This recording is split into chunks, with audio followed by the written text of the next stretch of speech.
Hello and welcome to Salmon's Pizzeria, or as one commentator called it, Scottish football's worst podcast. I'm your host Alex. Yes, your ears and eyes don't deceive you. The High Hegians have taken a little break because of that woeful criticism that they received online. So they're giving it to me, my condolences. Don't worry, I'm joined by my close associate Josh. Josh, how are you getting on? Yeah, I'm good, thanks, mate. How are you? Not too bad, not too bad. Didn't enjoy Saturday's football, but we'll get into that in a minute as to why. You're you're peeking your head above the championship parapet. I think hopefully sign of things to come maybe next season or maybe not after Friday night. But I'm sure this won't be the last time we'll have you on the Premiership pod. Yeah, I mean that was obviously, and it still is the plan. But after the weekend's result, we'll just take things back a bit just now and just focus on Championship football and not get too far ahead of ourselves. But yeah, good to be in the Premiership pod. Well, I think there's one place I should probably start. It is deadline day that we're recording this on, so apologies if something happens next hours that completely contradicts what I'm going to say. But given I'm a United fan, you're a Falkirk fan. Probably start with Muller Thompson. Seems to be going to Falkirk on loan to the end of the season. Is that one that is that a move that you're excited about? Yeah, absolutely. I've just seen that rumour there. I think that'd be a fantastic signing. Young player that's obviously had a great start to the season. Maybe not quite getting the game time he'd be looking for. Obviously with Calm making that move to Linfield this morning. Yeah, that would open up some playing time for him. So yeah, if we can get him in the door, be fantastic. Get him competing with like Ethan Ross and Calvin Miller. Um, so yeah, hopefully that gets through. And as well, obviously, Scott Arfield. There's that rumor going around which I've seen the last couple of days. I don't know if it's our friend Aidan that's just making it up to wind us all up, but wouldn't put it past him. Uh, but no, that'd be some movie. That would be incredible. I think it's reached the press down south now as well, so it would be a pretty good sting if that's just Aiden's work. Um, his experience would be invaluable just in the dressing room on the pitch. Obviously he's maybe not going to have the legs that he used to have, but certainly would be just a massive boost. Well, we will be joined as well by hopefully Sam and Nicola, who are Nicola is waiting for the gas man to fix something around her house, which just sounds it's an incredible excuse if true. To be fair, it's great commitment to the bit, and we will discuss in great detail Dundee's 6-0 defeat at home to Hearts, and I'm looking forward to that quite a lot, just as much as you all are, I'm sure. Um, but we probably should kick off with Saturday's other 3 p.m. game involving, aside from the capital, Hibs 2, Aberdeen 0. Hibs up to fifth in the league suddenly became world class, and Aberdeen somehow terrible. Again, 14 without a win. What did you make of the game, Easter Road? Yeah, I think I still find it incredible how Aberdeen can start the season so well and then just forget how to play football. Their defence just forget how to defend simple balls, and although they had the chances early on were kind of mixed. Hibs get that corner, and their set pieces in the last kind of month or so have been much improved. They've got a lot of aerial threat, and Aberdeen just fail to defend a fairly simple kind of ball into the back post area, and it falls to net to Triantis, and just a fantastic finish. Yeah, it does kind of feel like, we're just watching the highlights of the game and the clips that I've seen of it. Um, it looked quite even early on, and it kind of just looked, but it feels like everything that was going right for Aberdeen at the start of the season has just gone wrong. It's like a complete reverse in fortunes. Whereas the other way around for Hibs, who just felt like they couldn't get a break, and now they do seem to be getting the breaks. Um, I think it is interesting to see, despite them changing the centre half pairing once again. They brought in Tobers, um, who's obviously well respected Latvia captain, came from Grasshoppers, big fee involved as well. That's another quite cheap goal conceded for Aberdeen. I mean, it's something that you wouldn't necessarily associate with a side that Jimmy Tilleen. Jimmy Tilleen's a well drilled European manager. It's not the sort of thing you'd expect from one of his sides, especially for a very good centre half, or a centre half with certainly a very good track record. Yeah, you would expect that, and you've no doubt that Jimmy Tilleen will have well drilled his sides in set piece defending, and you think they'll be working on it a lot in training, but it's an excellent delivery in the box, but you would expect your centre half to go and attack that ball and get it clear. Instead, it's almost a ricocheted header into the open space, and I think that run of defeats and lack of wins for Aberdeen, it must be playing on their minds, and you can see it's a team short of confidence. You imagine that ball in at the start of the season, the first 10 games, that's getting cleared, no problem. I do think it's momentum and lack of it that's really played into players second guessing themselves in situations like that. Well, it is quite interesting. Obviously, this it's 14 without a win. 15 is the all-time Premier, well, not all-time, but it's the Premiership era record. That was Motherwell a couple of years ago. Oh, sorry, Motherwell last season, who had 15. So they've one more game without a win, and they've equalled the record for the longest run without a win in the Premiership. 22 is the modern era record for Hamilton Accies in 2010. So if they get to that, then I think that'd be quite an achievement. But 14 without a win. I feel, and okay, yes, they're Elgin the cup. Yes, they'll have Dunfermline, who obviously are starting to turn the corner a wee bit. I know you're kind of chuckling away at that one, but you do wonder what sort of next. How can they get out of this sort of death spiral? Um, I think to start off with, Jimmy Tilleen needs to figure out his best 11. That's been a thing that I think he's not really worked out yet, and it kind of worked for him in the start where he'd half time he'd make a change or two, and then the subs that he brought on would make an impact.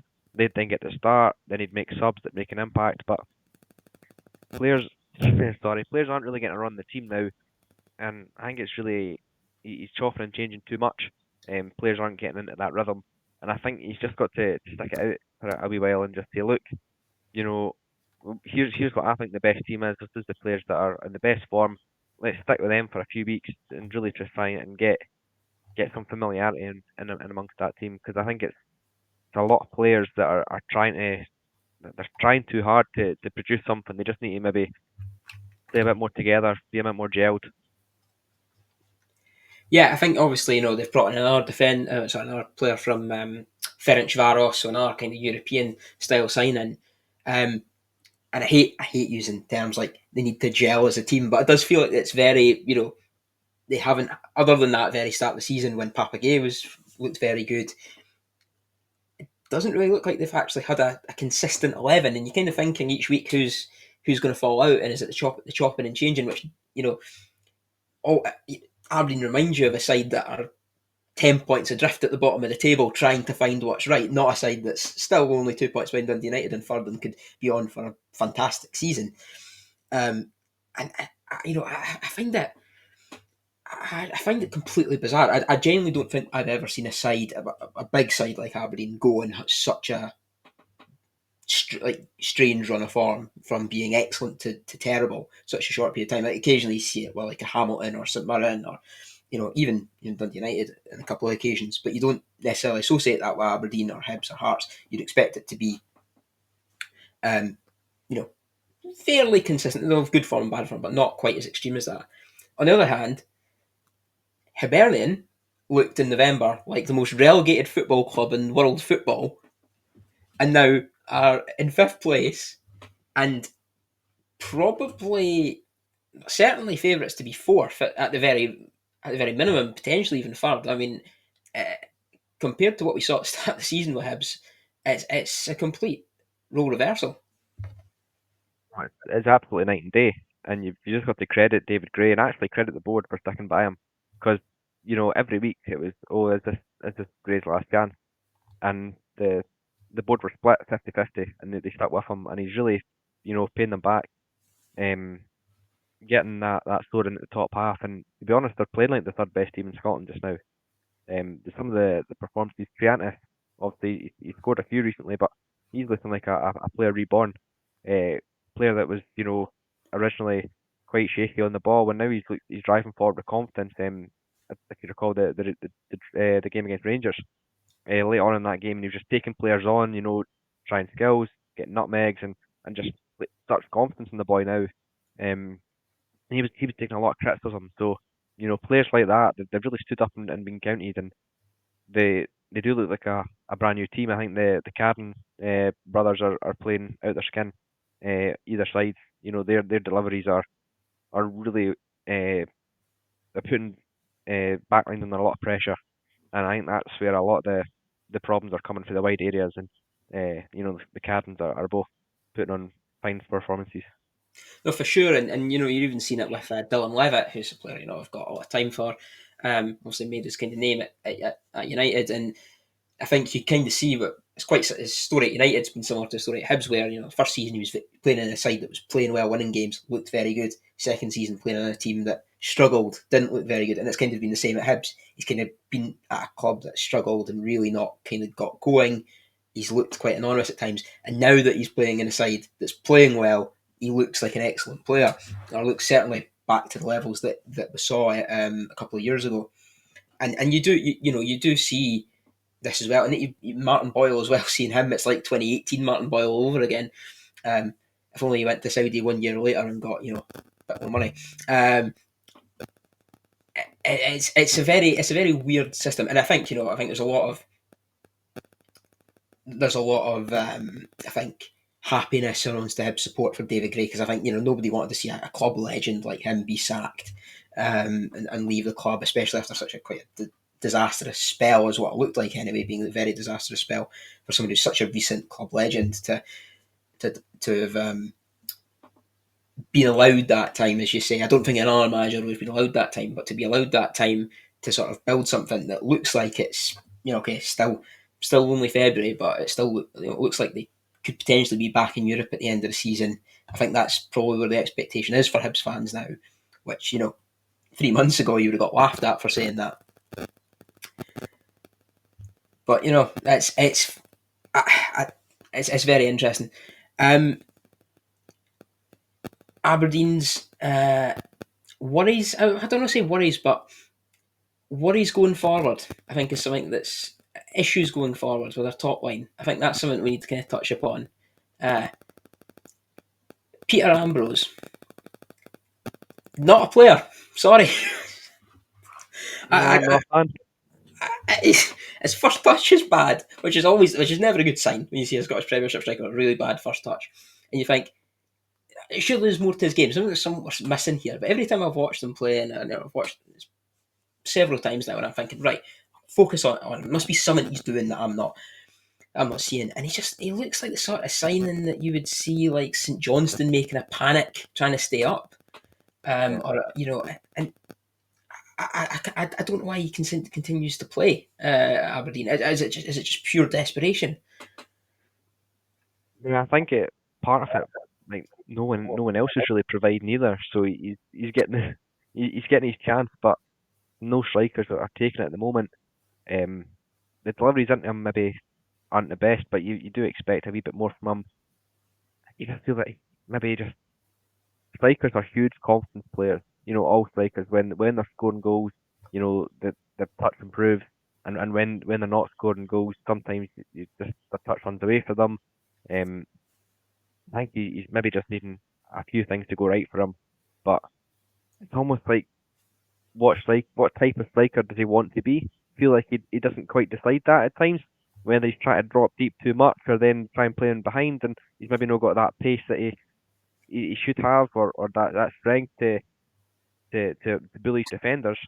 But you what you really want from your striker is if you get that hold up play, that touch, because if you're playing for Aberdeen, you're going to be able to have to take your chances quickly.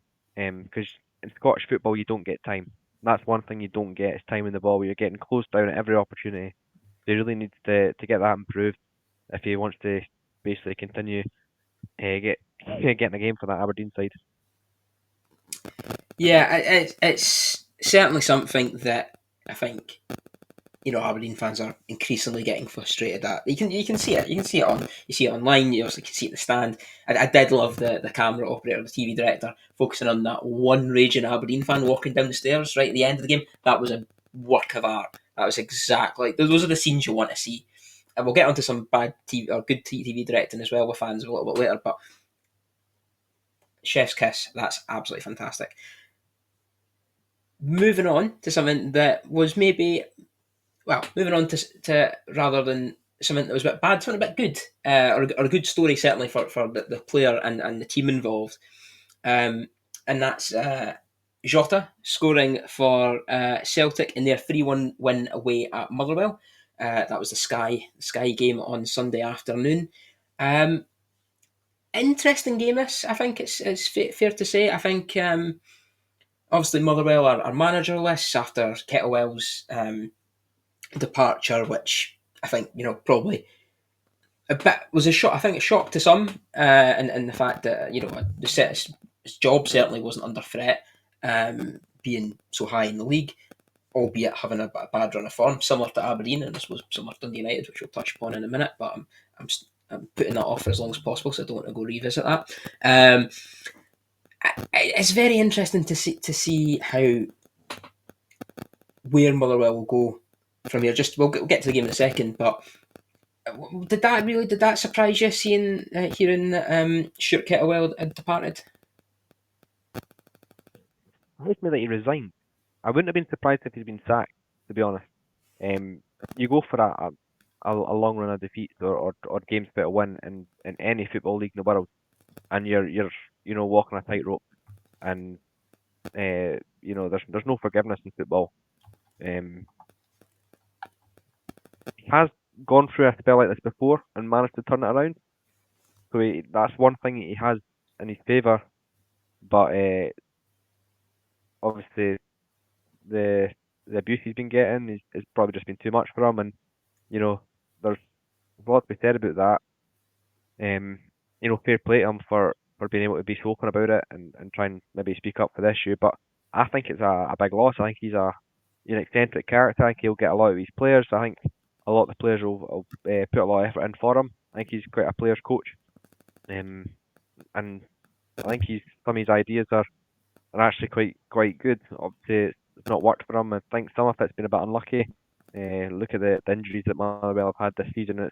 It's not been an easy ride for him, but he still managed to be in the top half of the league and get to the semi-final of the League Cup. So it's still been a successful season because, like, no disrespect to Motherwell, but like that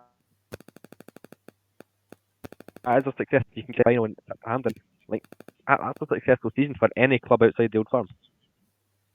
No, yeah, sure, and of course, bringing through obviously in a minute we bring through such a young talent like Lennon Miller, which is really good to see in terms of the interest that's in him and the stock that's put into him, and I think everyone wants to see him go to the highest level. But it is no coincidence that Motherwell's form has dropped off a cliff since Lennon Miller has got injured, and I think you kind of saw the lack of quality in attacking areas. I mean, Andy Halliday's a great player, but he's not he's not able to, like, maybe 5 years ago he could have done some of the things that Lennon Miller could have done, but he can't do it now. He's not got that sort of engine that Miller has, or the probably the creativity. I mean, you're looking at guys like Stephen O'Donnell, who again 3 or 4 years ago was probably the best right back in the league, but now he's I think there's some suspect defending from O'Donnell, who I genuinely like as a player for the second goal, which we'll get to in a second. But it's very interesting to see where they are, and obviously who they'll go for.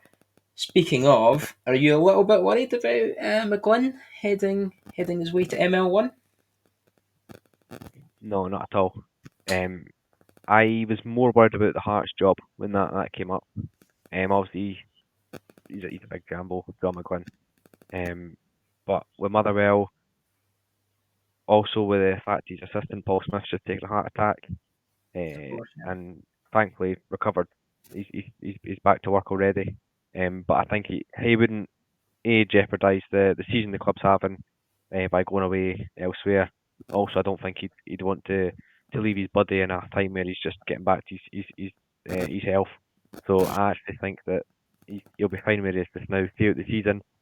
I think if he was to not get promoted this season, and a job came up like Motherwell, then maybe he'd potentially go and take it. I'd be more worried at the end of the season, but I'm not so worried just now. Hopefully, it doesn't come back to bite me. Well, moving on to the game anyway at Fir Park on Sunday. Celtic didn't leave it too long to get going. Maida scored in the first minute, and to be honest, I think he set the tone for the match. Maida was absolutely fantastic.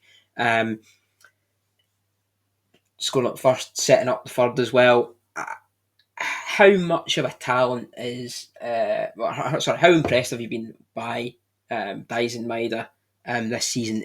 For me, I think he's someone that I've always kind of doubted at Celtic, and especially I've kind of thought he was maybe given a bit too much false praise at times, and I think kind of clumped in like the same clumped in the same sort of group as Abada, Jota, or Kyogo in the past, and I've not quite agreed with that. But it does seem, especially this season, he's looked, I think, he's matured quite a lot actually, and he looks like the player that certainly some others have seen that maybe I myself haven't, but it does seem to have gone up a level this season. Yeah, I think his performance level is really rose. I think he's just got that wee bit more consistency this season about his game. His numbers are pretty solid. Bit more versatility as well. Sometimes can play through the middle on rare occasions, but in that wide position. Been really impressed with his defensive work though as well. In the way in which Celtic press, a lot of it is their wide players coming in central and then having to scurry back out wide. And he's the exact player to lead that press because he's got all the energy in the world, and he's just constantly tracking his man, getting himself back, getting himself forward, especially in those European games. A great out ball because he's just that pace. So they'll just play three short passes and then flip it out wide, and then he can carry the ball, get a 40, 50 yards, get teams forward. So yeah, delighted for him. You can see he's liking his football, and he's getting his goals and assists. So it's working for the team. It's working for him. Yeah, of course. Obviously, Motherwell did get back into the match with a goal from Armstrong. New signing from up from Carlisle, who actually, despite looking like an extra from Game of Thrones, does look like he actually might have some ability to him. It does feel like a kind of. It wouldn't shock you that he played in League Two, League One, and League Two in England by his attributes and the way he plays. But I think well deserved goal, certainly taken very well. Um, got level for 6 minutes before Adam Ida seems to be man of the moment at Celtic, getting the taking lead back. And to be honest, I think 2-1 was probably flattered Motherwell for it, especially in the second half. I thought that was actually quite. I was very impressed at how Celtic were able to kill the game off. Slash, quite unimpressed by the lack of sort of creativity from Motherwell really to create anything. That's it. I felt like Celtic kind of had them at arm's length. Obviously, the arrival of Prodigal Son, or the return of the Prodigal Son, Jota back to Celtic, was teed off by the inevitable 94th minute goal that was coming. I think obviously a lot of people, as I said, very happy for him. An excellent player. I think we all know the quality that he has. I mean, the quality of any Scottish player, any player who plays in Scotland to go for 25 million. How much of a how much of an impact do you, or how much of an impact do you think Jota will bring to Celtic now that he's returned? I think it'll be a huge lift. Um, I think Celtic were going through a little bit of a spell where they they were maybe picking up some results, but the performance levels weren't there. And yeah, they were sometimes winning games by good scorelines, but still they were like maybe a flurry of late goals. Obviously, they had the draw against Dundee, and they were very fortunate to get that with the penalty. Obviously, Rangers dismantled them in the old firm, so they were really starting to not to spiral, but they were just the performance levels went at the same level as the start of the season. Losing Kyogo was a massive loss, their main striker, but Jota has that quality. His finishing is quite clinical. You don't need to give him many opportunities. He can put them away. As a scorer of different types of goals, he can score his tap ins, but he can also produce that moment. Quite a big game player as well. A moments player. Where if there's a moment where he needs to go and change the game, he's the type of player that will just he'll maybe take on a player in a cagey game and then try look at a shot. And he's got the quality to beat goalies from distance. So I think he'll really be an inspiration, and he adds he adds another dimension to Celtic going forward for the rest of the season. Right. Great, obviously, for the rest of the league that Celtic have decided to sign another great player. Exactly what we all really wanted and needed. So well done. I think obviously, that they're going to win. They're going to win the league. I think that's clear at this point. I think realistically, Rangers probably need to win. They dropped too many points this issue, Rangers. I mean, even we'll get on to them a little bit later, but obviously it was at Tannadice for when they won 3-1, and that was a game that Rangers did win, that they did see out actually quite well in the end, but could have easily been 2 or 3-0 down at half time in that game, and you just can't see Celtic ever really being in that situation, or if they are, they will come back quite convincingly. When even the game you thought, 1-0, they made a good start, performance level starting to drop, they can just find another gear.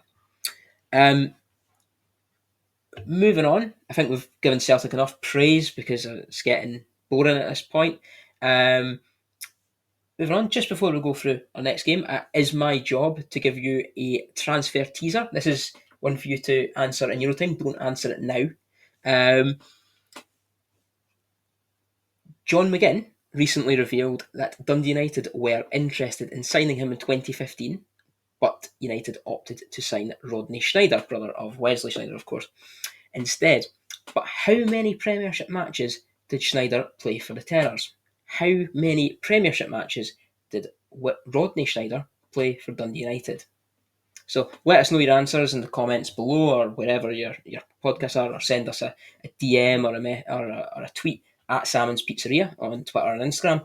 And there's probably some prize or something. I don't know. It'll be whatever the high Hegians at Pizzeria Place, Pizzeria Plaza. I've still yet to work out what the correct the correct term is for that. I'm sure they'll get in touch soon. But just to repeat, John McGinn recently revealed that Dundee United were interested in signing him in 2015 when he went to Hibs instead from St Mirren, but they opted for Rodney Schneider instead. How many games did Rodney Schneider play in the Premiership for Dundee United? There you go. Do you know the answer to that one? Oh, Scooby. I have the answer to this one. I can be quite precise with this one because I was at all of his matches. I just remember that was such an unhinged time in the Scottish Premiership, and I believe did Partick not sign Matthias Pogba around the same time? Yeah. So Matthias Pogba, I'm glad you've brought him up. I'm really, really glad you've brought him up for so many reasons. So he's currently in court in France for a The witch kidnapping case doctor against stuff. his brother. Yeah, it's incredible. So it's Yeah, honestly, I absolutely love that case. For someone who's, I love it how it's the most average football players that have like the most unhinged sort of, not necessarily personal life, but just like criminality. yeah. And it's I'm sure many of you do, but I highly recommend following Upshot Towers on Twitter and Instagram. They've gone into quite a lot of detail on this. It is an absolutely fantastic case. It's genuinely incredible. It is, and every time you think there's a twist and turn, it's not what you expect it's going to be. So yeah, or just Google Matthias Pogba kidnapping, and yeah, maybe not do it in your work computer, but yeah, do it in your own time, and there's some weird stuff going on there. But moving on from a robbery to another robbery, where Kilmarnock beat Dundee United 1-0 at Rugby Park. Sorry, that's a terrible segue. The Saturday's top spiel, as the Germans would call it, on Premier Sports, and one of the worst matches of football I think I've ever seen. Eye-bleedingly bad stuff. So bad that the Chicken Giros got man of the match at Rugby Park, and I don't think anyone will blame them.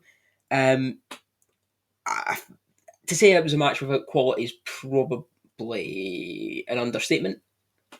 There was a goal. Marley Watkins scored in the 72nd minute when he bundled the ball over the line against Jack Walton. A bit of controversy about this one. Personally, I think it's a bit like the one Motherwell Rangers one from a few weeks ago, which I don't think that should have been a foul. I don't think this one should have been a foul, but if you're being consistent, they're both foul. If it's consistent, certainly that they're both being. It would be consistent if they're both given as a foul. That's what I'm trying to say there. That's probably my issue with that goal. But again, it probably shouldn't be a foul, really, because Walton should be stronger and should come for it. And that's somebody who, I say that as somebody who has a lot of time for Jack Walton. Important win for Killie, up to 9th in the league. Obviously, United stay third with the results, which is good, but I think a missed opportunity. Probably the big news from a Tangerine perspective is Alan Campbell making his debut for Dundee United, signing on a short-term deal to the end of the season. Personally, massive fan of this move. Very impressed with Campbell as well on debut. Probably one of the bright spots in the match. His tenacity and his ability to run, which I was always worried about as somebody who's had quite a few injuries, was absolutely excellent. Very impressed by Campbell. I think he's got the ability. You can still see he's got that ability that he had at Motherwell and had it certainly the first season at Luton, and I'm very happy that he's come back to United. The only thing he's came back to Scotland to play United. The only thing I'm a little bit worried with is that he's only signed a deal to the end of the season. I'd quite like that to be a bit longer, but hopefully there's something in the works that can be. Something that can be sort of worked out between both parties to make that a bit more of a permanent arrangement. But yeah, about the match itself, I think United had a few decent chances near the end. Once Glenn Middleton was introduced, I think that kind of goes to show that he probably should have started. I think Jim Goodwin probably got his team selection wrong. And I don't really want to go watch the highlights of that back ever again because it was just terrible. Any thoughts, George? There's not much else to add to that, to be honest. I think I'm just going to echo what you said. I think it's a great signing, getting Alan Campbell in. Obviously, he's a player who's got great experience playing at a slightly higher level. He can really basically lift the levels of the players around him with that extra composure that just playing the ball, even that just like into a player's stride rather than a few yards behind them. Even that slight difference, that will help. Just great chances, flow quicker for Dundee United. I think Glenn Middleton, I think he's always better from the start. He's a player that I feel that whenever he comes off the bench, it always seems like he needs 5 or 10 minutes to warm into a game. And I think that showed kind of as he just almost like couldn't quite get the ball at his feet, couldn't quite get the shot away cleanly enough, as he just mistimed it. I'm surprised. Obviously, I've been very impressed with Middleton this season. I'm surprised he wasn't in the starting lineup. To be honest, I don't know if there was a threat. Was that just simply tactical, or was he battling any injury? Or I think he's played a lot of games. I think that's part of it. And I think Goodwin's been quite good at rotating the squad.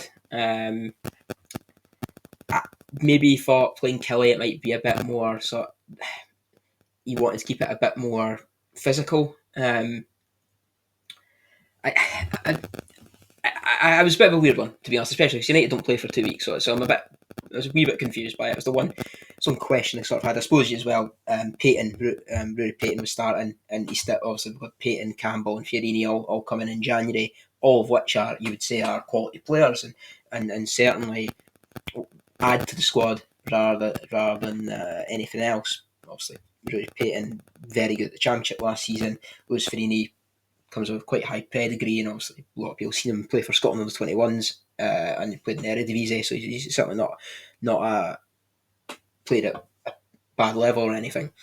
So I think he's still trying to figure out after these 3 signings how he can make them work. Part of the issue as well is that Ross Docherty seems to be permanently injured. Suggestions about health in there. Obviously, I don't want to go into too much detail, but suggestions that he may have something that's chronic that's stopping him from playing. Because some weeks he's able to play 90 minutes, and other weeks he could go missing for 3 weeks. And I think whilst there's been a lot of patience with obviously whatever issue he has, eventually there has to be some sort of replacement come in because between him and Sibbald, who's obviously had several injuries as well, United I think have been lacking just that add a bit of quality with the ball, and I think that's what Campbell's there to fill, and Fiorini as well to a lesser extent, and given that these, realistically the way Goodwin has built United and got them to furthest by being a team that's greater than the sum of their parts. I mean, if you'd said that squad of players was going to finish, or was going to be in third in February, and been consistently in the top four all season, I think a lot Yeah. of people would have laughed at you, myself included. I think this, I saw squats that year. It's like, oh, if I finish eighth, that'll be all right. And it's because Goodwin's has managed to find a system that's worked, and also found a real gem in Sam Dalby as well, and as well as Vico Savelli, who didn't have his best game I think on Saturday, but I think he's been absolutely excellent this season. As for Kelly, I think this was a much needed tonic after their defeat to Hearts, and I think little bit of pressure was starting to come on Derek McInnes, and from just not want people calling for his head, but you're just thinking, right, okay, well, Hearts and Hibs have managed to get out of this mess. St Johnstone are in good form. Ross County always find their way out. It's like somebody's going to be at the bottom of the table at the end of the season, and Kelly's form's not been stellar. Obviously they're Europe at the start of the season, but that was 6 months ago now, so you can't really use that as an excuse anymore.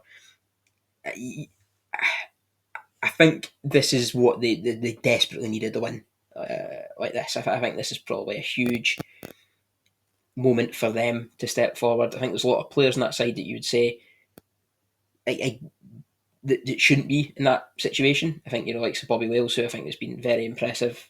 Watson as well, who two players that young players, but two players that I really do rate, and I think it would be, it's probably not good for their football development to be in a relegation fight, but it did look like Kelly would be in Kelly would just continue to get dragged into this dogfight at the bottom. So, I don't know. What do you think with Kelly? Um, I think Kelly are a better side than they're playing like just now. Um, I do think they'll not necessarily finish top six this year, but I think they'll be kind of 8th or 9th is kind of where I think they'll end up. I think they are trying to bleed in some of the younger players, like your Bobby Wales. He's obviously had a standout season last year for Alloa. I think it's great to see him, getting assists, getting goals in the Premiership. Um, but as you said, a crucial 3 points. Um, get some above like the Ross County, who, as you say, they've always got that home advantage. Obviously, Kelly do as well with their pitch. Terrible pitch. I, I'm not one to moan about plastic pitches, and I won't, because I think Falkirk's is very good. I think Race is very good, and I don't think it's a thing to kind of moan about. But just the way the Kelly one looks is just really unappealing. I'm sorry, I know it's a really petty thing to get upset about, but No, I'll give you that one because obviously I'm used to the whole plastic pitches are bad, but plastic pitches aren't bad, but poor plastic pitches are bad. And it is upsetting to see they're sticking with it again next year. It's delayed getting it fixed. So, but as you say, Derek McInnes is a very happy man going in with 3 points. Um, Obviously Dundee United having such an impressive season. Um, the last thing he's wanting is to go into a game against them, needing basically desperately needing 3 points. St Johnstone catching them with their turnaround in fortune. So it's really making this playoff battle, this relegation playoff battle, interesting. You know, each side are going through little spells of picking up points and then going through spells of losing quite a lot of games on the trot. So certainly, I think it's between Dundee, Kilmarnock, Ross County. This next month will be a really big month to decide who's going to be in the playoff come end of the season. yeah, I think this is it did kind of feel like St Johnstone. Obviously, we'll get onto them in a second, but to kind of feel like St Johnstone definitely be down, sort of a la sort of Livy from what we saw last season, and for a long time it looked like Hearts were going to be joining them, or Kelly be joining them in that sort of in that playoff spot. But like you say, it just seems to be ever changing every couple of weeks. You feel like, oh no, it's suddenly now you're talking about Dundee being near the bottom of the league, which brings a little bit of joy to my heart. Not being biased all there. But it's for Killie, obviously the next game, the next out the Scottish Cup, so they don't have to worry about that next week. But the next league game's at home to St Johnstone, which now suddenly is, 2 weeks ago you'd have said, oh, that's a fairly easy game to get back going. Now you're kind of worried. St Johnstone have won 2 on the bounce. They're a side that are looking revigorated. That's the word I'm trying to find. And it does, obviously the Killie haven't been dreadful, but it's just had the rub of the green go against them, which has kind of been the sort of story I think of the league season for a lot of clubs. It's just having been on the right side, the bad side of luck, really. And you're seeing it again. Probably a little bit of luck for Killie with the goal, and maybe a little bit of luck in terms of not conceding the penalty late on. But that's kind of what happens in this league. It just tends to sometimes you get rub green, sometimes you don't. Moving on to probably a game that saw something that I didn't think we'd see all season, and that's Rangers 4, Ross County 0. Penalty to Rangers. Finally happened. It's finally happened. Penalty to Rangers. They finally got it. And we've also seen Yanis Hadji as well is back to being brilliant again. I think it's probably not the most surprising result of the week. We'll get to that in a minute. What did you make of this one? I think Yanis Hadji's making the Rangers board and Philip Clement look a little bit silly by keeping him out of the team for so long. And I don't think it's a coincidence that since he's been brought back into the fold, Rangers have started to produce some more positive performances. I think he's a great player. I think he showed that last season. I think he showed that whenever he's been called up to international duty. I think he's just got that. He's just got that courage about him that he's always wanting to just go and create. He's wanting to go and have a chance. And obviously it's slightly fortunate about one of his goals, but other ones well taken. So I think he's really important to how Rangers are going to play for the rest of the season. I think he's going to be a huge player once he can just. He's got that something different about him. He's got that direct way of play. Sometimes I feel that Rangers try and play too much.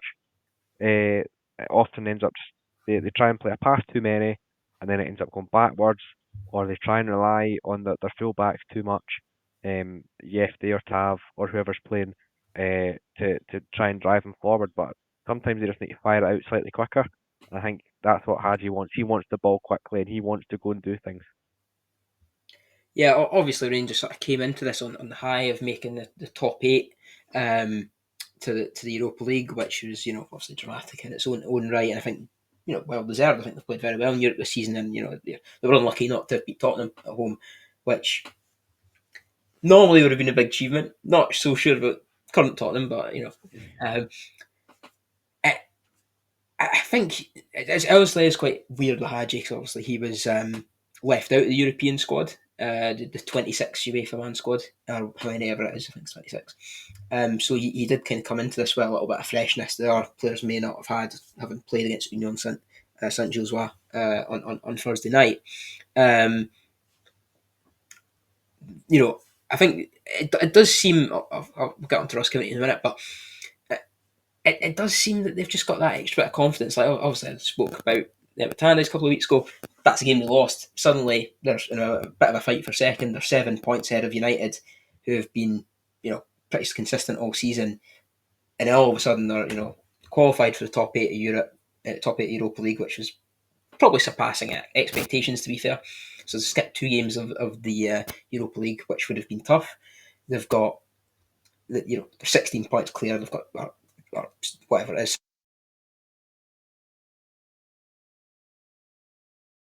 I think 16 points.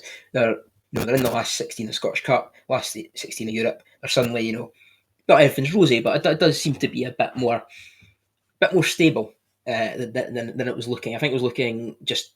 And they're looking a bit more consistent as well, which I think was the main critique, is that they could play very well in the game like they did against Celtic or like they did against, say, Tottenham, and then be absolutely terrible against St Mirren and Motherwell. Inexplicably against St Mirren, as a certain TNT Sport commentator would say.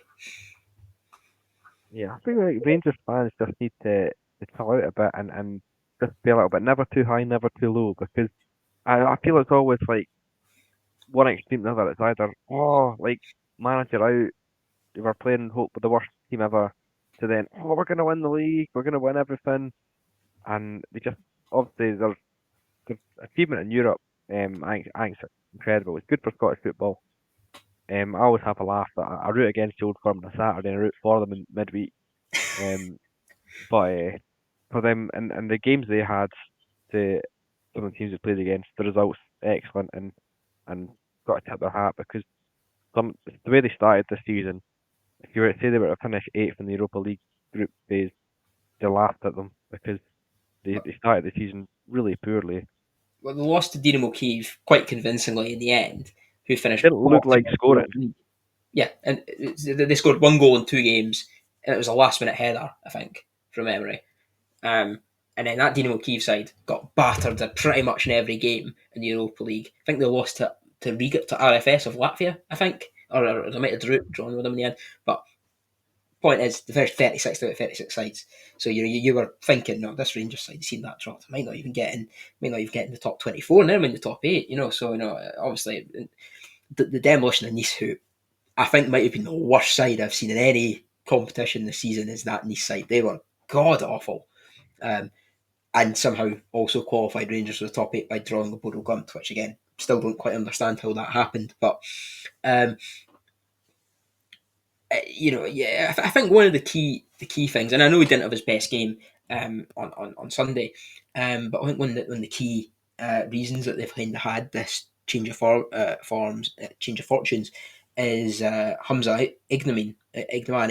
I still don't know how to say it. I've heard so many different pronunciations. Ignomani, I think. I'm going with Igamani. Ignomani. I'll defer to your better judgment on it. Um, every time I've seen him, I've been very impressed. I think he's a kind of exactly the sort of player that Rangers kind of need, especially in Europe. I think he's kind of providing this, not the same as Hadji, but a kind of similar tenacity to him. When sort of Hadji first came in, and what also brought out the best in our players. I think likes of Raskin has looked much better since Ignomani's came into the starting 11. I actually think he's probably been the sort of the catalyst really for this Clermont team clicking, if you can call it that. Certainly, just looking a lot more composed, and getting key goals and assists when they're needed. Absolutely. For me, I think he's been a breath of fresh air. One thing he knows what to do is he knows how to score goals. And that's something that this Rangers team desperately needed, was just a clinical goal scorer. Dexter's his numbers are actually better than you think, but you look at the chances that Dexter's passes up on a game by game basis, and he really should be doing better. His numbers should be through the roof. And that's where I think it's important that Rangers going forward to play Igamani as a number 9. Don't be trying to play him as a 10 or off the wing, because I don't think that's where his strength lies. I think his strength lies a number 9. Really getting the ball in the box and just either taking a touch or hitting the first time, testing the goalkeeper, or using that pace to get in behind, slide him in behind. I think he's a handful. Defenders really struggle to deal with him. I think if they are going to you know, put on a threat in Europe or put on a Scottish Cup run, I think he's going to be crucial to that. And I would just, to be honest, cut your losses with Dessers, would be my opinion, and just lead the line with Igamani, and then you've got Danilo who can come off the bench. He's looked Still not promising convinced. in spells. I'm And not convinced by Danilo. I'm sorry. I'm just like Cherny. I'm convinced. Like Cherny, I think is a good player. Danilo, no. Just. if you have a front three of Hadji, Tierney, and Igamani, that's a dangerous front three. I think there's. I think they are dangerous. I think that they also. I think I agree with the point that Dessers surprisingly has a decent number of goals. I think I was doing the pizzeria quiz a couple of weeks ago, and he was the top scorer in the Premiership in 2024. I Um, read something that he was like the 90, or was it like the 96th top goal scorer in Europe, like or some. He was in the top 100 for goal scorers in Europe in the calendar year of 2024, or something like some mad stat like that. He's actually his rate's pretty good, and he was like the same level of goals as, I can't mind who it was. Someone in the Premier League that's highly rated. it is quite interesting, but I think obviously when you play for Rangers, especially when you play at home at Ibrox or earlier in the season at Hampden, they do create a lot of chances. And I was looking up the stats in this before we came on, and I think Dessers, he's got 8 league goals this season, and his XG for his total XG created was like 8.4 or something.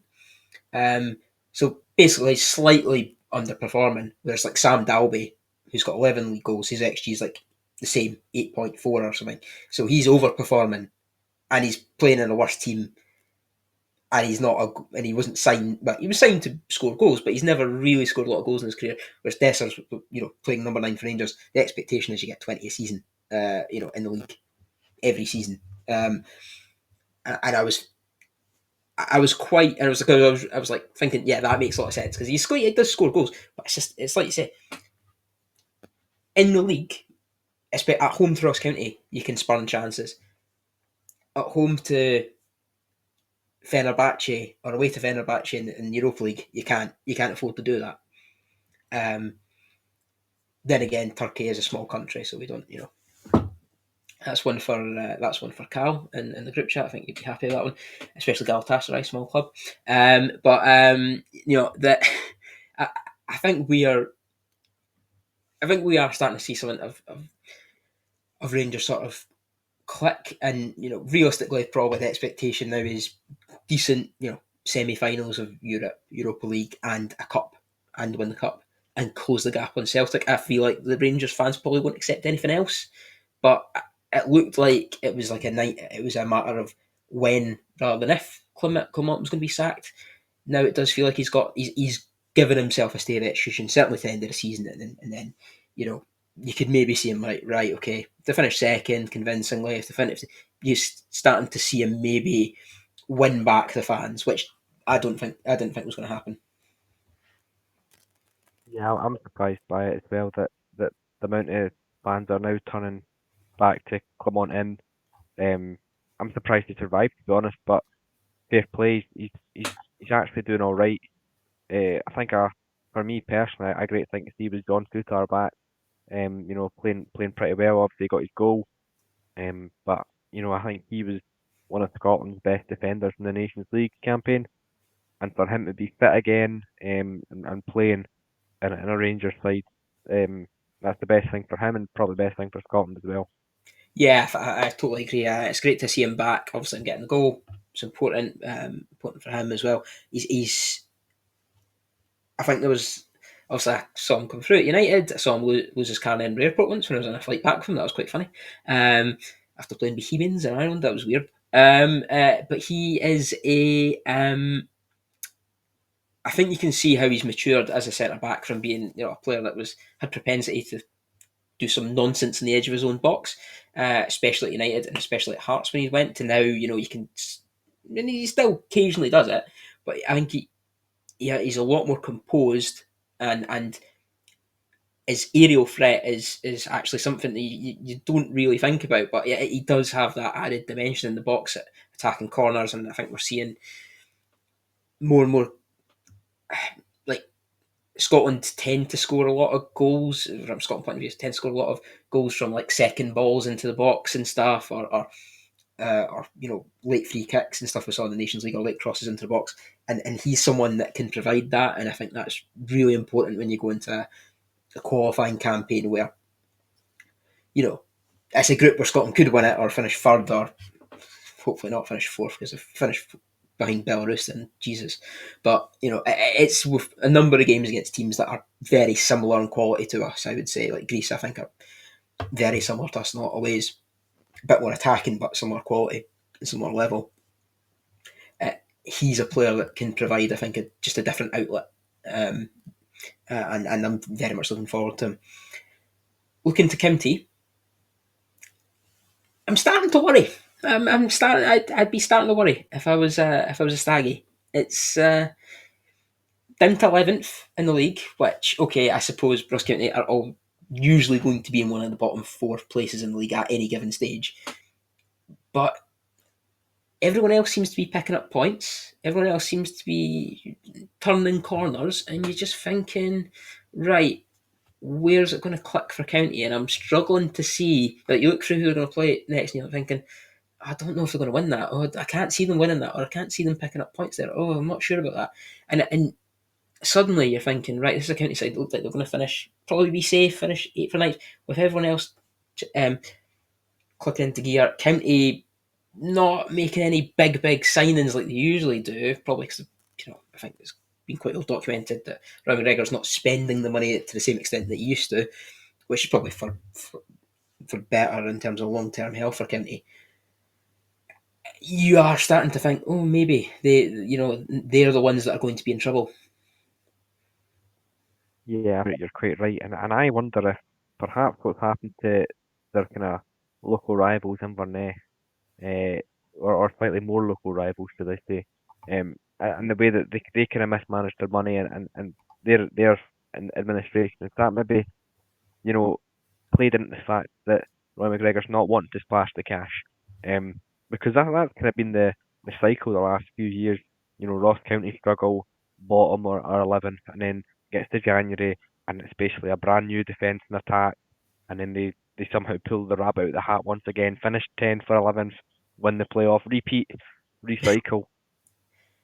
But now it just seems as if they're run out of ideas, to be honest. They've got Ronan Hale up front, who you know, I think there's a player in there, a good player, a good finisher, but not a lot to feed into him, to be honest. And Jordan White, I think he's kind of passed at the Premiership level. I think he'd do a job in the Championship, but I just don't think he's got the legs or the physicality to compete against, you know, that quality of opposition. Yeah, I'd agree. And I mean, and you look at the next 4 games. They've got Motherwell away, Dundee at home, St Johnstone away, and then Killie at home. His next 4 games in the league, and you're thinking all of those are massive for County. They could easily find themselves at the bottom of the league after that, especially that St Johnstone away one on 26th February. That's It's a game that'll probably be the lowest crowd of the Premiership season at it, but it's probably one of the most important games of the year. And you're thinking, I think that obviously they lost Danda in the summer, and I think you can see now. Obviously, it hasn't worked for Danda at Hearts. I think it's quite quite clear, quite clear to say, but um, you can see the difference he made in games. Just the amount of just a quick ball in, or just that added bit of quality that I don't think exists at the minute at County. And I'm not saying County can't revive this, but you are starting to one end when they lost to Livy at home in the cup, and you're thinking, right, okay, that's not a good result. Didn't really offer anything against yesterday. And now, to be fair, there isn't an expectation that they're going to go to Ibrox and pick up points. There never has been, and I doubt there probably ever will be on that expectation on County to do so. Because no one goes, barely anyone goes to Ibrox and picks up points in domestic or in European football. But I do think that you're right. It's going to be tricky. You don't have Aberdeen to play again for a wee while anyway. You're definitely going to get 3 points against. Do you think for this upcoming run of games that they need 6 points out of those 4 games to realistically keep themselves in that hunt? Because I would say they do. I'd say they need 6 points out of those because, and if you lose to Dundee and St Johnstone, for example, like they're not just you not getting your points, they're getting that gap on you, and then also You look at, what was it? Who was the other two games? Motherwell and who else did you say? So Motherwell at first, Dundee. So Motherwell away, Dundee at home, St Johnstone away, Kelly at home is the four. Elliot home. So there we go. So you're actually in the form table. You're saying you're thinking Motherwell's your easiest game there. Which you wouldn't think, but So then even then, which that's 2 weeks away. So Motherwell could have a new manager in by then. new manager bound. So Yeah, it's a really crucial spell, and I think that this next month will really make or break that playoff race. and I the think you teams need six. They need 6 points if they want to really mount a challenge. and the teams that are in bad form are all significantly above them in the league. So Aberdeen, who are Aberdeen and eventually Motherwell. Aberdeen and Motherwell, and maybe United at a push, but I don't think United are quite in either of those slumps. Maybe I'm in denial. Dundee are really the only club that you would say are in that kind of bad form that's near them in the league. Um, so those the next two, Motherwell away, Dundee at home, and then St Johnstone away is the third one in that triple header. 11 days that probably will define their season, and I know that's a bit probably over the top, but I think it's true. I think you're kind of thinking, right, now maybe it's when we're recording this, it's not yet 11 o'clock, so County will probably sign a whole squad by the time this goes out.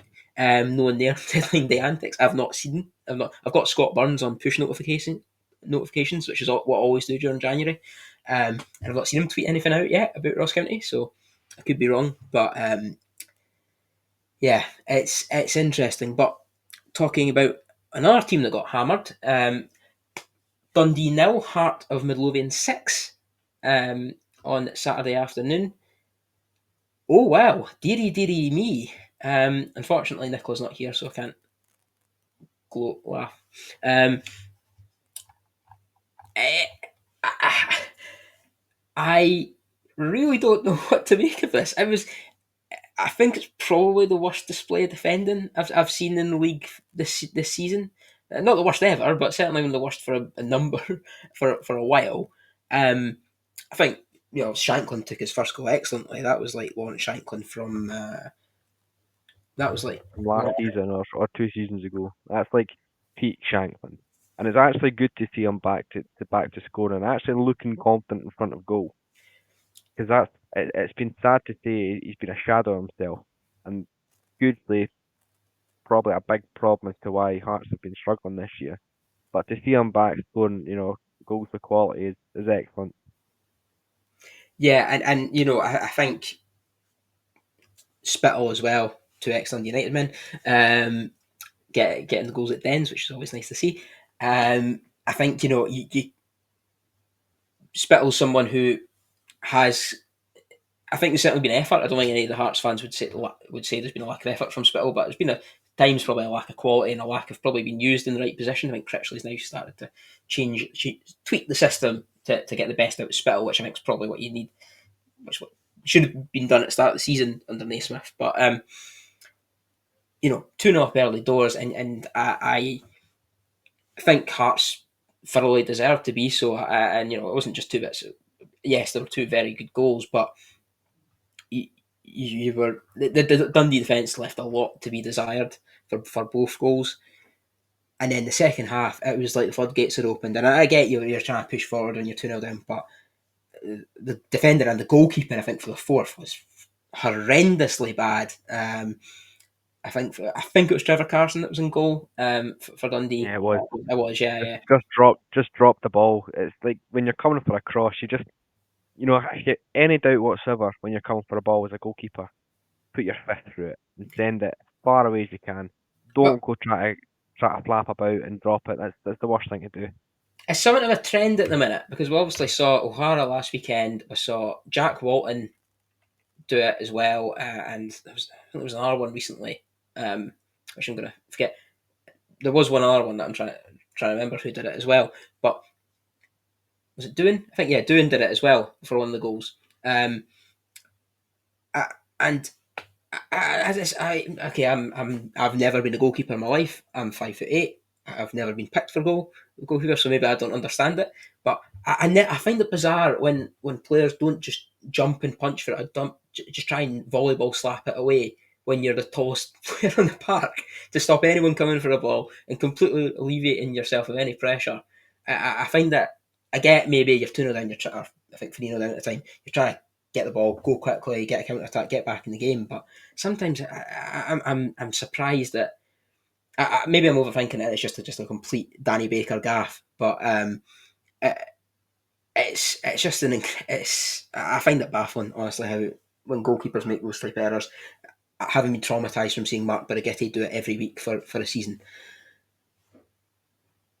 Oh, I forgot he played for his. But no, Genuinely the worst goalkeeper I've ever seen in my life, without doubt. Like the fact he not only was in the A League A-League goalkeeper of the year. goalkeeper of the year, an Australian international under Ange Postecoglou as well, right?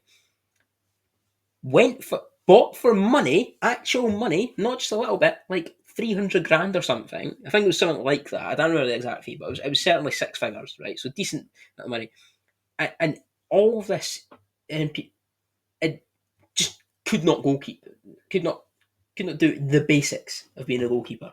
It is like in this day and age, that's really unforgivable. It's like nobody'd watched this video because you watch the videos of him playing in the A League. He makes the same howlers. Yeah. It's bizarre. I get it if it happens like 90s or something, and there's no like proper video like 2000s when didn't know video scouting wasn't really a thing. But like YouTube exists, you can look him up. This is the goals he can see. YouTube, watching players based off of YouTube clips is it's not a good signing philosophy. Trust me, and I know from the Falkirk Hartley era, Oh that you, yes, you can make those Denham Lewis. jobbers from down south look good online. Tom Darlington looked like a player, and he certainly was not. So Yes, 2018-19 Falkirk is what is something I would love to discuss. Probably not the right forum for it, but about it was certainly it gave me that was a season that gave me some sort of enjoyment when I was probably at my lowest as a United fan. 2018-19. So it was 2018-19 or 17-18. I'm trying to remember which either way it was. 18-19, I think. Yeah, that sounds right.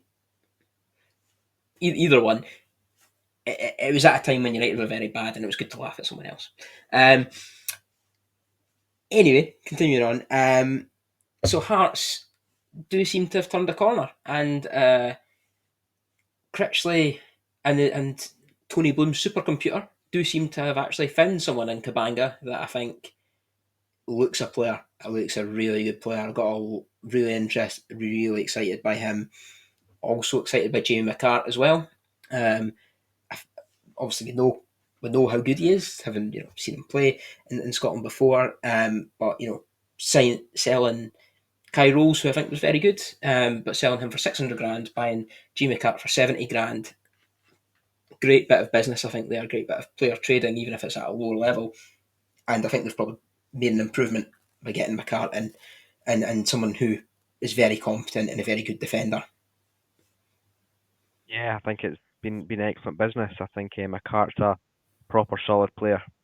Um, he's got experience. I think he suits the league, and I think that's important actually. And we talked about it earlier about some Aberdeen signings coming from kind of the Scandinavian market or the European market. I think it's important to get players in that know the league, especially when you're in a situation that Hearts have been in, where you've been fighting bottom end of the table, you've got yourself a run. You you want players that know the style of football that's going to be up against week in week out, and you've got that in McCart. And I think Kabangu, he looks lively. He looks um highly selfish. He wants to get others involved as well. I think that's important. Martin's saying that they've got him on loan from. Union Saint Gilles, Uh, yeah, is yeah. that the team that Bloom also has the deal with? Yes, I believe so. Yeah, I think so. I think that's his So Belgian that team. Yeah, I think it's he owns Union Saint Belgeois. Not Belgeois, Union Saint Gilles. Obviously, Brighton, and I think there's one more he has a stake in as well, someplace. And obviously Hearts, he's got the minority stake in. Or so it's good to see him cast that net and use those connections, and I think it actually shows that he's meaning business with Hearts. It's not just an experiment. He is wanting instant success, which I think at times during the rumours of the takeover or the partnership, we'll call it, I think there was a lot of doubters, but I think it shows that there is space for analytics and the player trading market, and um, I was a bit of a doubter on Critchley. I wasn't sure he was going to be the right guy, but he's steadily proven me wrong, and I'd be really happy for him to prove me wrong. Well, I think there was a big frustration with Hearts in the way that they blew up their European campaign against a bunch of Moldovan plumbers. I know I'm fully aware Petrol are a full time outfit, but it just makes it feels funnier to say that. And at that point, I think Hearts looked at a bit of a death spiral as a not a death spiral, but they certainly looked like a club in turmoil. I think that was a situation which they should never. It's a covenant of losing to like a League One side at home in the cup. It's a really embarrassing moment for a club to make a knockout stages of Europe in a competition that in theory, other than as long as you don't play Chelsea, or if you don't play Chelsea, there's no one in that competition that Hearts couldn't beat on their day in theory, or certainly go toe to toe with in a two-leg match. Maybe Fiorentina as well, actually. And Betis, now I think about it as well. I remember Real Betis are still in the Conference League, but I think that there was a huge amount of frustration with that. But ever since then, they really do seem to. Critchley seems to have sort of unlocked extra interest or extra. Sorry, just that next level that was missing.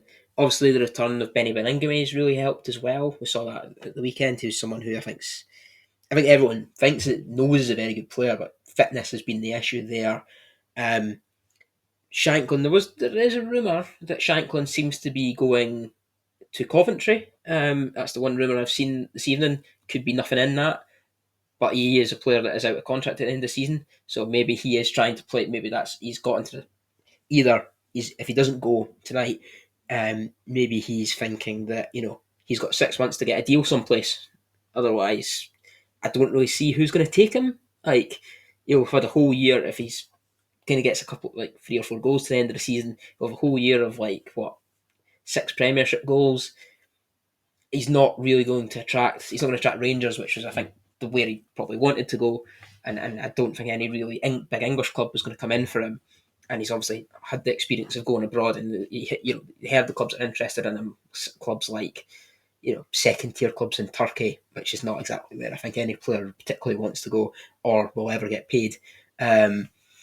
So you do kind of. I think maybe that might have been a bit of a motivational factor for him, but interesting to see certainly where Hearts will end up. I think they've certainly again could end up in the European spots. I mean, we could be in a situation where after what was a completely mad start to the season, we're going to have a top five at the end of the season. That's Celtic, Rangers, Hibs, Hearts, and Aberdeen, which will probably which would be quite funny to be fair. Having everything that's how the season started and how mad that looked in November. Lyle Cameron, I think you should touch upon him. Pre-contract with Rangers, good signing. I think it's a good signing for Rangers. I don't think it's a good signing for the player. I'd agree with that. I Um, think it's sensible from Rangers. It's obviously a homegrown player for UEFA squads. A player that I think is basically another Scott Wright in a way that, or a Scottish player that can probably provide you something extra in a domestic game, but I don't think it's going to add too much to a European. To he doesn't. He's not better certainly than anyone that I would say is currently in that Rangers 11. yeah. And you look at the different options Rangers have got in about supporting Raskin.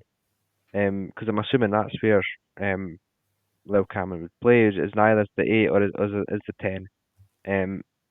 But he's probably going to struggle for real consistent minutes this season anyway. And I think at this stage of your development, you're playing Premiership football week in week out. I You should would say he's want only to signed on a move. pre-contract. To be fair, he's still signed to Dundee to the end of the season. Oh, So it's ah, only a geez. pre-contract. I still think that even going forward next season, he would. still struggle for game time, and Rangers will be pushing. You don't see them making a difference in Europe just yet. I think if you actually people who watch under 21s will say that it doesn't make as much of an impact when the opposition are slightly greater. I think he's still got that learning a wee bit more development to do before. I think it's maybe a season too early for him. But again, would happily be proved wrong. Would love him to go and kick on and get all the game time, and hopefully he has a good contributing factor to the last 6 months at Dundee, and I think it'll be a big miss. I do think there is one thing also when players sign a pre-contract, it does allow them to be a bit more free. They don't have to worry about where the next move is going to be, so it does give them a bit of freedom. And I think that's probably what Dundee need. They certainly need the best out of Lyle Cameron if they want to probably stay in the top flight. I mean, they're the club that I think, despite all the plaudits that Tony Docherty's got, and some of them I think have definitely warranted. Some of them I do think slightly over the top, and I'm not just being bitter when I say that. He They are starting. They're in similar places. Ross County. You're starting to think, right? They're looking at beneath them in the league, not above them. They're going to be worried. St Johnstone side that does tend to do quite well when playing in the City Discovery, annoyingly over the last decade, and Ross County side that always seem to find a way to not go down. You know, again, it becomes this kind of zero sum game. Well, yeah, not everyone's going to stay up. Someone's going to go down, and potentially that may be Dundee Football Club. I think they've got just a bit too much about them to go down. I think Simon Murray up top. I think he's a great finisher.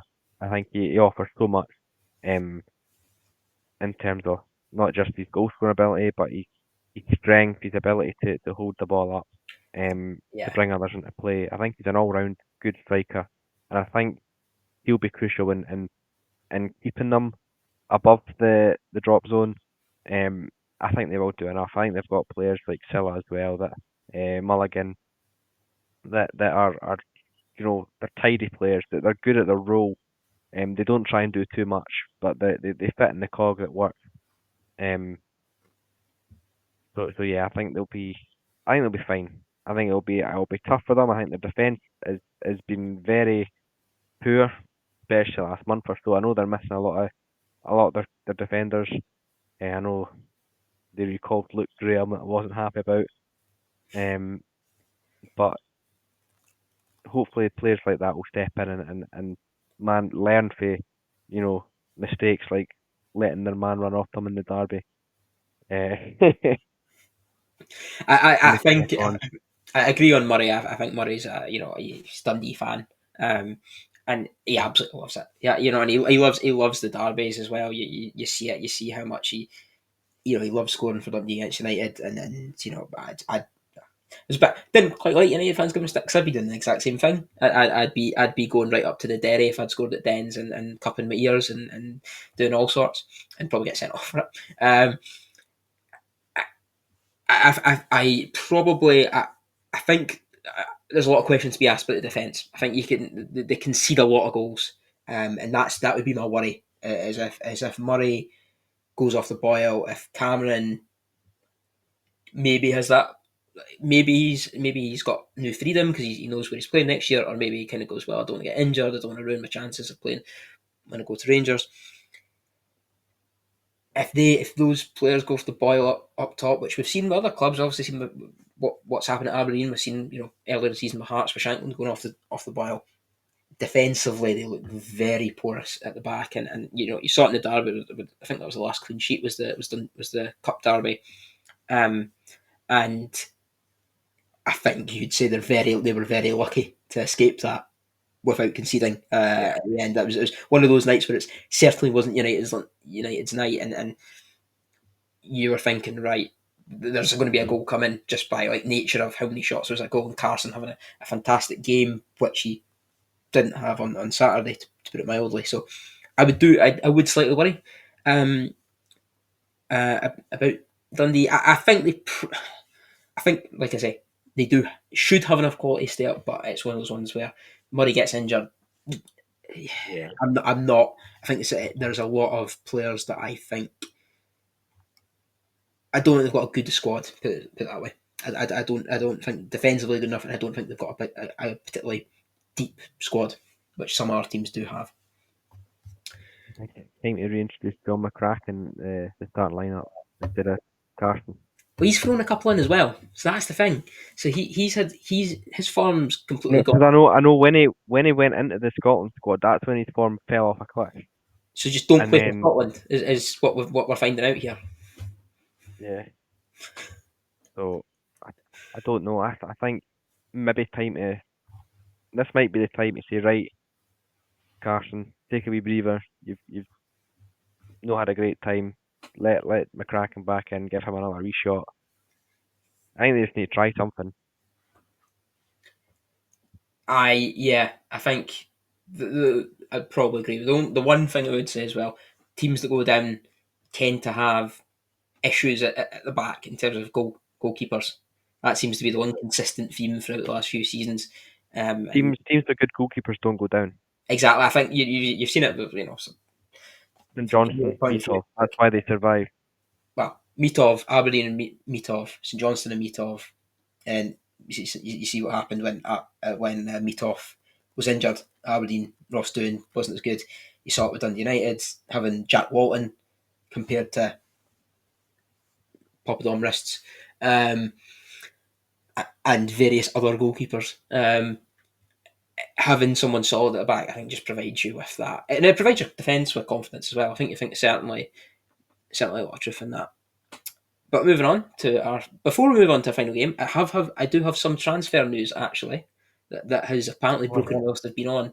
Um, Duke seems to be going to Leganés in La Liga for 600,000, which I'm not shocked he's leaving Aberdeen. I feel like that's been inevitable for about 12 months since he decided not to come back. Um, he went on uh, he went away in the summer, so bit of an inevitability to that one. Leganés probably a good move. I think he's a player that would do very well in La Liga. Obviously, he'll be coming up against um, uh, Miovski, who's obviously moved to Girona as well. So I think that's if that goes through, which has probably got about 25 minutes to get through, that could be a very interesting one. But yeah, moving on to our final game. St Mirren 0, St Johnstone 1, and St Johnstone and Vico, and Simo Valacari. Well, who'd have thunk it? They are back. The impossible dream is on. They're going the spawniest football club. No, that's very harsh. St Johnstone somehow coming good at a time in the season when it looks like everything's going against them once again, and a pretty scrappy game of football. I think fair to say. But it's what you need when you're in a relegation fight. You need to win scrappy games of football, and once again they've done it. 3 wins in the bounce, and you have to say it's starting. Just if you're seeing someone, you're maybe starting to believe a little bit, which is something you probably wouldn't have at the start of January. back to back, baby. That's the that's the dream for the Saints fans. And to be honest, it was quite a backs against the wall performance for the first half. I think St Mirren were certainly the more dominant side in the first half. A game of little chances, to be honest. But half time it seemed to switch, and St Johnstone stopped being so kind of passive and letting St Mirren come on to them more and started to put a lot of pressure on St Mirren, and eventually it came good. I don't know if that was a tactical thing to whether try and target St Mirren more when they were tired, and just say, right, we'll keep it tight till half time, then we can go express ourselves a bit, or if it was just the way in which the game turned out. But it was something that certainly I noticed that it was like a different team playing the second half for St Johnstone. Obviously, they brought in obviously Bozo Mikulic scored the winner centre half. I think he was got man of the match. Probably one of those ones where it's kind of like centre half who gets a clean sheet and scores, kind of gets it automatically. But I think it was actually well deserved. And I think it's quite clear that the defence has started, seems to be a bit more grounded rather than the team that got pumped 7-0 by St Johnstone, not by St Johnstone, by Celtic early in the season, albeit anyone can get pumped 7-0 by Celtic when they're playing really well. I also there was I should come on to the game in a little bit, but they have actually sold Jack Sanders to MK Dons for 150 grand, which I think is a brilliant bit of business considering he's not very good. At least in my opinion, he's not very good. And Simo Valkari seems to have just raided Finland and Latvia for players that no one's ever really heard of, or boys that haven't played at a decent level for 10 years. But for some reason, you think it might be all right. I don't know why. And Elliot Watt as well, who actually is somebody who we do know. But you're starting to think there is something about St Johnstone. There's that little bit of fight that they didn't have under Levine. I think Levine obviously did very well at the end of last season to keep them up, but just basically created a squad of crap at the start of the season, and it felt like 11 jobbers going up the pitch. Now this seems to be okay. Yeah, there's still a lot of pretty rubbish players there, but it's not. It feels like they have Valkyries managing to get something out of them, that extra 10% that just wasn't there. And I think that there's a tactical astuteness that seems to be coming into St Johnstone. Playing a system that, yes, defensive, yes, not pretty on the eye, but is actually quite effective. And it seems to, they are riding the luck at times. And I think it's helped that Sinclair's been good at the back as well. I think that's really helped us. We talked about the importance of having a goalkeeper that's solid, but you do feel something about St Johnstone that just, it's an unquantifiable thing that they just seem to have at the minute, that you're thinking, right, okay, this could be something. There's something here to them. Yeah, I mean, they're somehow just turning out results, and it's not always pretty, but as you say, Valakari, you can tell the players have bought into the system. I think that's huge. Obviously, you could argue, was there a system to start the season under Levine? Just chucking boys at it. We'll put a big guy up top. Mackenzie Kirk, my assistant come on, son mate. will play. Having said that, he is actually quite good. So, I mean, I actually quite like Mackenzie Kirk as a player. But bit of nepotism definitely going on there. Find that it does actually work. Yeah, but I think they've got the buy-in, but they're working hard, and I think as a team at the bottom end of the table, that's what you need. That's what you need for your players. You need players that are going to work hard. You don't need flash. You don't need fancy. You just need your bread and butter, your meat and potatoes, and go out and defend, and go out and if you can get a set piece and make the most of your set pieces, which they did at the weekend, they got the set piece, they got the goal, and that's what you need. And St Mirren, they highlighted Robinson highlighted before the game, that they struggle for set pieces, and he'll be really disappointed that's been their downfall. It's a poor goal to concede. I think I know everyone says that every goal is a poor goal to concede, but I think that was pretty poor, and definitely avoidable, given Mikulic that amount of space in the box. It's a great finish, I should say, really good finish, but it's the sort of goal that you like, where the solid Premiership standard players that St Mirren have, and the quality that they have at their disposal shouldn't be conceding that. I think it's the sort of thing you'd see, like, it's a very Championship level goal in terms of defending. Sticking with St Johnstone just for a second, they've got Hamilton in the Cup next weekend, so great opportunity to get into the quarter final of the Scottish Cup. Having said that, I've just given them the kiss of death. Be 4 wins on the bounce if they can get through that. An extra 100 grand. In fairness, Hamilton Accies, they've just lost Scott Martin tonight to Partick Thistle as well, so their captain's gone. Hamilton Accies look a really poor side this season. So you're saying Hamilton going to win 3-0? So I'm not going to say anything, but yeah. I would be backing St Johnstone for back to back. 4 in a row, baby. There's the story. I saw it online today, but the Man United fan who's like grown an afro and a beard until they win five in Five a five row. wins in the bout. Yeah, I God, I saw was going to that. say, could you imagine if we could get Cal, better known as Pavel, to many of you, if we get him doing that, I think he'd look like Moses by the time. It seems well, he would have done, but not now. I mean, they're now in four in a row. If they can get past Hamilton, then they've got Kelly away, which is quite difficult. I think we'd appreciate, but it's you're feeling more confident about them, which I think is something that 3 weeks ago, well, not even 3 weeks ago. I mean, literally 18th of January, so 2 weeks ago, you would have thought, nah, they're gone. They're gone. It's been great having them in the league for whatever it is, 17, 18 years.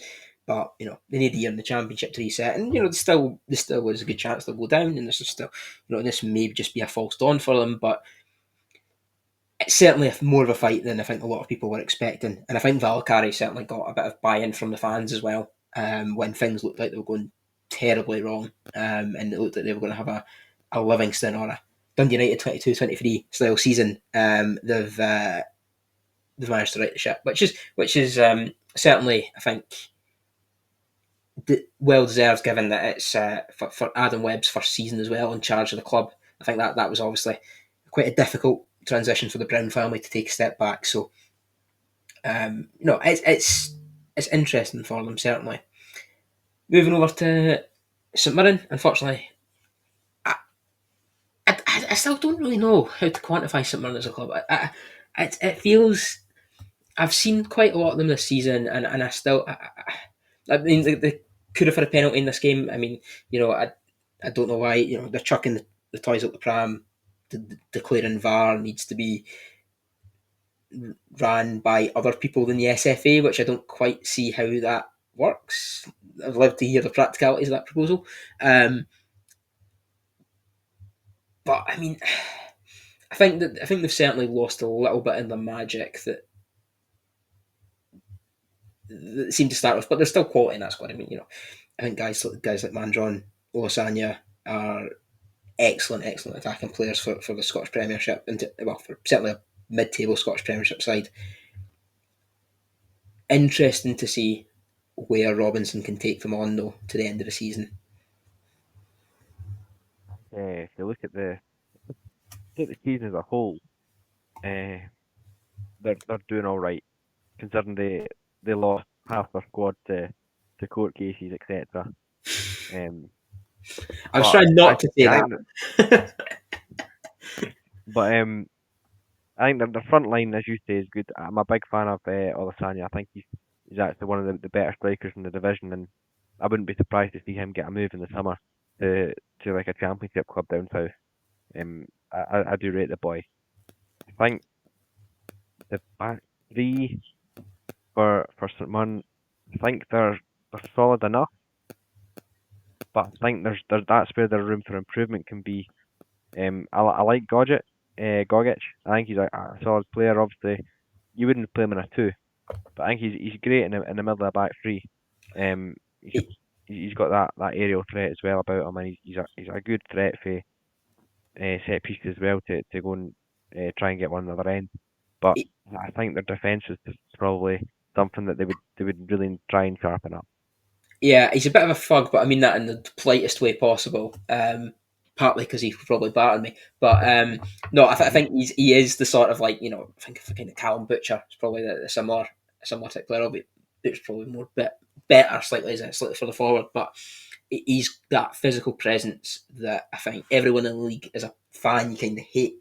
He's a player that you find it quite easy to hate as an opposition fan, in a very good way though, and in a way that you would love him. You would love him if he was on your team. Yeah, exactly. You hate playing against him.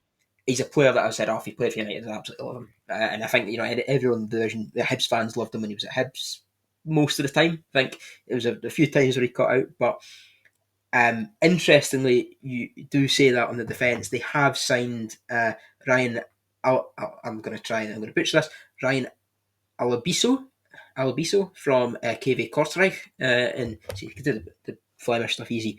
KV Kortrijk from the Belgian league, so he's a right-sided defender. I have no idea how good he is. or who he is, other than he's from the Belgian league, so which seems to be like a kind of theme at the minute of Scottish players going to or coming from Belgium. So hope that'll be one that they'll hope will sort of fill that gap, provide a little bit more stability at the back. I think they're a side that I don't think they're going to go down. I don't think they're going to be they're really in any danger. I say that they're only they are only 4 points above Ross County in 11th, but and they have having said that again, when we looked at the form table, they've lost 4 of the last 5 games, but you do think there's enough about them that they'll manage to find ways out of situations, and I think they just have a quality up top that's good enough. Like I think they're more likely to be in the top 6 than in the relegation spots. Put it that way. I think they've got that little bit extra quality in the dugout as well. I really rate Robinson as a manager, and I think I agree. that he's got a lot up his sleeve. That when the going gets tough, he's got ideas. He's got ways in which he can nick points or whether it be 3 points or a singular point. I think he's got ways in which he can steal that for games where he couldn't. I'm very surprised that an English Championship club haven't come in for him at some stage. Yeah, me too. Or even when Northern Ireland had the manager's job vacant, there wasn't really much chat about him coming in. I think Barclough go to take over again. I think it was. This is me completely stretching my knowledge here. I want to say he did, but I think he's a manager that you have to be a very very good manager to take St Mirren into Europe. I think that's needs to be said first, and he did that, and that's something that's a great achievement. And not only get in Europe, but win a tie and take a team that should have been much better than them in Brann, who have got a lot more money, even though they don't probably have a much better sport. Just the Norwegian League's TV deals 3 times the size of ours, which is starting me on a whole other thing. For a different pod.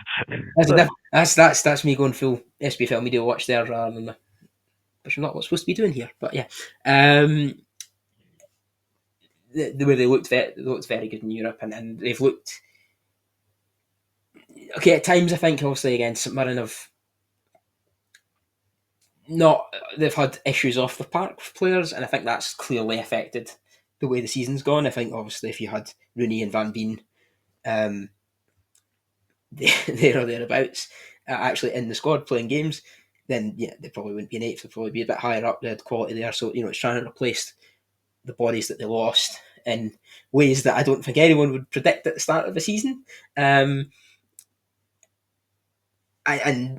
making sure that works. And I think I agree with Robinson. Like I say, good manager, and I think they'll be fine. They would have to have like a really horrible injury crisis, I think, for something to go wrong, or I don't know, like another 4 players to go to jail, which I don't think is necessarily going to happen. It's just an incredible bit of bad luck. No, it's again, it's one of those things, and like one of those peak moments in Scottish football. Like another one.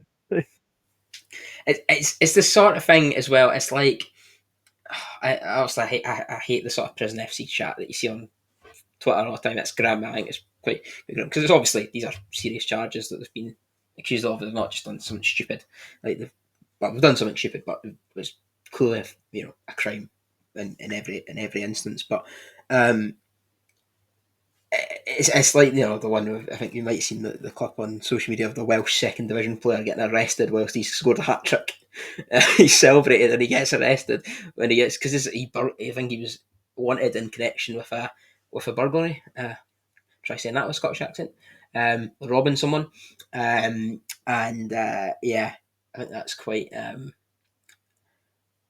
similar vibes to St Mirren's season. Let's just say that. Well, I think we've been on for way too long, which is what happens when you talk about 6 games and a transfer window. And then hopefully nothing else happens in the next 15 minutes or so before we finish this pod. Having a quick look at my phone and nothing has popped up yet, so that's good. So I don't know, maybe Messi signed for Rangers or something, or that we've missed completely, or I don't know. Oh no, sorry, no, there was one. Celtic signed some boy from Crystal Palace on loan. Epic schlop. And yeah, he'll be terrible. that just screams terrible. And Harry Milne signed for Hearts, which I think is a very good signing. Actually, I think that's I think he's been very good at Thistle last couple of years. He's always a player I've got a lot of time for. Um, I've actually seen him being interviewed a few times. Always speaks very well, which I think usually means a player's going to be quite good if they speak quite well. Maybe that's just me, but somebody's got a good head on their shoulders, it seems anyway. So that's a signing that I'd like to see be successful, certainly. And it's got a lot of time for him as a player. Well, I've certainly enjoyed myself. I hope you have as well. And I'm sure we'll see you next time. And where all of our predictions have just been proven to be complete and utter nonsense. Cheery bye.